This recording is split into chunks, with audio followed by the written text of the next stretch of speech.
Well, today I'm playing with something a little different. This is a Paillard 302 portable in blue, in case that's not showing up well on the camera. I don't have a lot of information on Paillard machines. I know they made a dizzying variety of models from the the late 20s all the way up to the 50s. I don't know the era of this machine. I'm suspecting it's going to be late 30s or 40s, somewhere in there.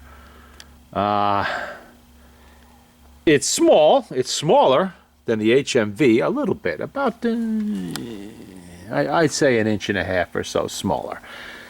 It's made to be compact and light and portable. Now, Paillard made parts for other makers, especially here in the States. Like this plum-colored one over here, which hasn't been... did I video this? Maybe not, but I will soon. Anyway, this was the high-end. This was the high-end version. This was not a badged machine. This one is. This has the Paillard name on it. They all had a very similar, well, this type of phonograph. Let's look at the inside. There we go, and you can see the badges on it. Model numbers can be found right down here, 302. It's a small machine. It has a 7-inch, I think that's a 7-inch turntable. Maybe it's an 8-inch turntable, small one. You see this tall spindle here? That's for stacking records, and they'd be held in place by that little spring-covered, spring-powered donut there, I guess you'd call it. Problem with these machines, not that it's a problem, but this has a small horn. I mean, it has tin horn from here to about here, and then it goes wood, well, formed pieces of wood to form a channel to there. It's not a very big horn, but what this has is a reproducer that would play well on a credenza. I mean, it's really nice, huge aluminum diaphragm. One of their best, actually, that I've found. I like to use these on other machines quite often. It's too much for this machine.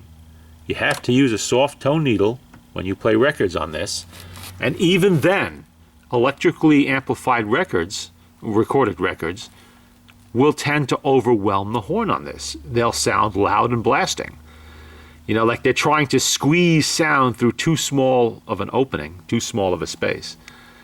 So with machines like this, I like to stick to acoustically recorded records and soft tone needles.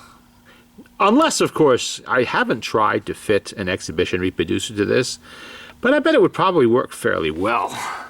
I don't have one handy to even try that, but the motors. It's a single spring motor. And it looks like this. This is a 2-spring motor from one of these. But the motor that's in the 302 is identical to this, except it's shorter, it only comes to about here, and it doesn't have the second spring can in there. But other than that, it's the same thing. It has the same type of permanently attached, well, you can take it off, but fold away winding handle there. Let's take a look at everything else here. This is the governor, same governor on there. These have fiber gears. That tends to be the Achilles heel of a lot of these Paillards, is that fiber gear, because people grease them, and you shouldn't do that. That should be run dry with a little dry graphite powder on it, if you must lubricate it at all. The whole point of this gear was to reduce noise, to make the phonograph motor quieter. And that's why they used the fiber, and it was meant to run dry, and it was perfectly fine that way. But sometimes you'll find them all split and coming apart. These are not reproduced. If you have a bad one, or at least I don't know that they're being reproduced, maybe somewhere else, not here. If you have a bad gear, what's going to happen is you're going to have to shop around until you find another motor someplace, or a derelict machine that you can pirate one out of, and use it. Otherwise, your machine's dead in the water. Or you could always go to a machine shop and pay, I don't know, $500 from the tool up and make you a gear, or possibly more than that. These motors are like the proverbial Swiss watch. Where am I going? In that you can adjust that governor These are not, you see the governor bearings there, it probably doesn't show up on camera, but they are not cut straight in there. They are designed so that you can adjust the angle of this governor so that it perfectly meshes with the gear, again, to reduce noise. Right here, you see, you just turn this and you turn that. It can be a bit of a pain. It can be, you know, it take you some time to get it right. You adjust this way and this way until it meshes perfectly. The rest of the gears are pretty much like any other phonograph. I mean, there's nothing spectacularly different there. Same gears you'll find in an HMV, a Victor, whatever, doing the same thing. Pillar and plate construction on this, of course. You can see how everything's put together there. Again, the 302 uses this motor, but with a single spring can and slightly shorter legs here, that's all. But same thing. Paillard used these motors in pretty much everything in this era. You can see it right on. This one is the number 185. I forget what the number on that one was. That they're badged right on it. See, that's how you can always tell. These machines are not badged. You will not find the Paillard name anywhere where you can see it. Not on the reproducer, not on the case, because U.S. manufacturers apparently bought Swiss parts and they paid someone to assemble them into these cases. And there are a lot of different ones. Some of them look like suitcases, little luggage suitcases. Some of them are fancy like this with extra record storage and big. Others are small like this one. But they all use similar hardware. They all use motors like this, turntables like that, tone arms, and the great Paillard reproducers. I've been told in the past I'm not pronouncing that correctly. Maybe I am, maybe I'm not. But since I know there's 3 different languages, at least 3 different languages that are spoken in Switzerland. I'm assuming this is from the French or the German, probably the French. Paillard, that sounds more French. Anyway, this one is fully badged. You see it on the reproducer. The only difference between this reproducer and one on a machine without the badge is you will not see the name here. This will all be black. But it'll be the same reproducer. You recognize them right away. I'll give you a nice close-up, so if you see one, you can grab one. They turn up a lot because these reproducers were offered as replacements for other machines. And I have actually found them new in the box from the 1930s. The old dealer inventory. Beautiful reproducers.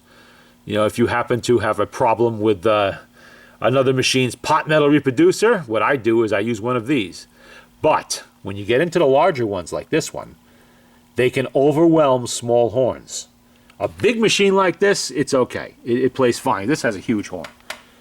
And, you know, larger Victors and all of that, no problem. But these little ones, these little tiny machines, really would have benefited from a smaller reproducer. Now, what I'm going to play on here is this record. I don't know.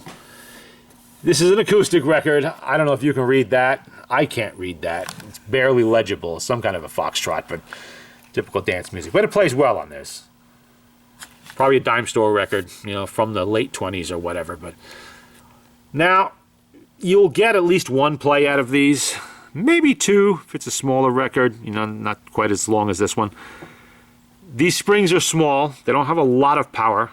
They'll push through at least one side. But yeah, you're pushing it beyond that. You're kind of pushing it. And there's a little spring, you know, a little can for your needle can back there. You see it? The needle's in there. Fold away crank. Just pops right out. Stows in there, nice and neat. Hard to lose the crank when it's permanently attached to the machine. That was a pretty good innovation. You know, nothing spectacular about the tone arm. It's just very similar to the HMV or the Victors, the later Victors. I just wish there was more information available on these, you know. I can recognize the type, but not the age of it. I'm just guessing here that this is 30s or 40s. It could be 50s. I don't know. I'm not really aware of how long. I know Paillard was into the cameras at one point and earlier into music boxes. I don't know how long they stayed in the mechanical phonograph business. I'm sure maybe somebody in Europe might know that, but I don't. But they turn up now and then because these were, unlike HMV, which was not sold on the U.S. market, Paillard was. You could buy these in stores here. You could order them from catalogs. There was no problem. You know, there was no agreements in place to keep anybody out of the U.S. market with these. So, well, let's listen to it. And yes, that is auto brake. It's not going to work on this record, but it does work. Works very well, actually.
Okay.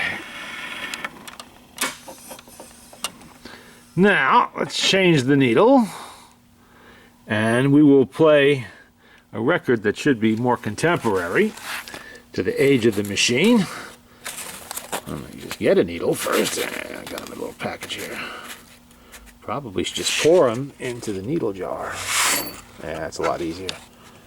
Extra credit if anybody can tell me what those needle jars came from. Alright.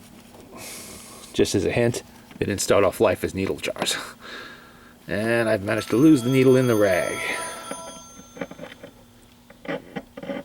And the phone's going to ring for about 15-20 minutes till I turn it off. So why don't I go do that?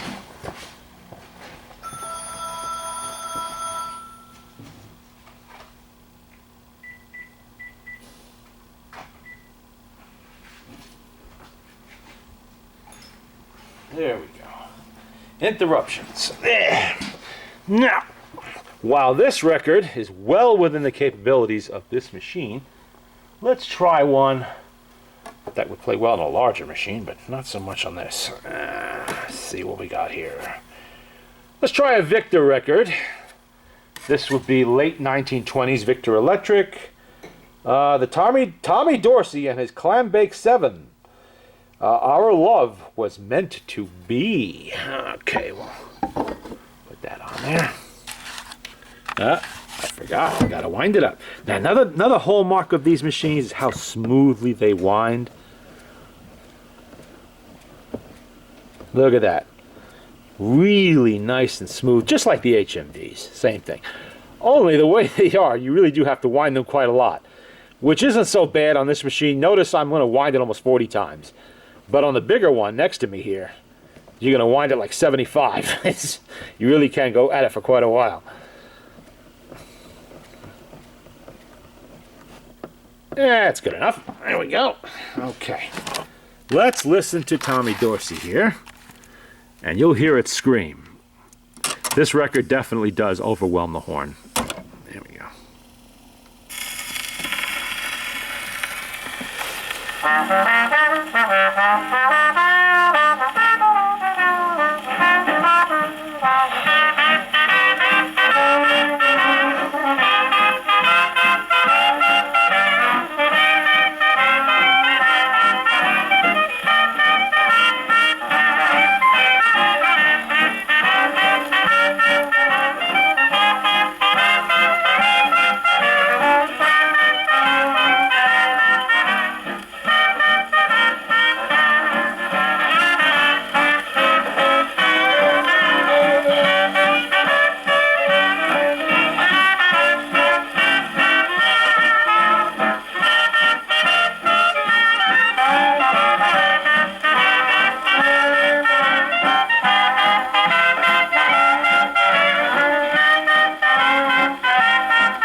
Flow to the sea, no matter how far it winds aimlessly. Fate has decided you come to me. Our love was meant to be. Sure as the big mighty oak has to grow, though it was started so long, long ago. Nature has whispered we can't help but know our love was meant to be. Although you may never notice my love for you, I'll go on forever, thinking the way I do. Sure as the sun must appear every day, lighting the world, driving darkness away. I can't conceal what my heart has to say. Our love was meant to be.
There you go. Now, it doesn't sound horrible. I don't want to say that. But it sounds like the music is trying to shout itself down the horn because it's too small. It's too small for the record. The music is too small for the reproducer. But with the acoustic records, it plays fine. And this is with a low tone. You don't want to hear this with a loud tone. It's really, it gets bad then. Then it sounds like it's screaming. And this is a record from the 1920s, never mind one from the 1940s. Then it really gets loud. But the idea here was a portable machine, not a replacement for a credenza or something like that. It was a portable machine meant to fit easily in luggage. I mean, look at that. That's nice. It's not so small that it's a toy, like the Peter Pan or something like that, you know, which is kind of ridiculous. But it's not so big that it's going to be in your way and inconvenient to travel with. And that was the whole idea behind the portable phonograph to start with. And it took a while for that idea to catch on.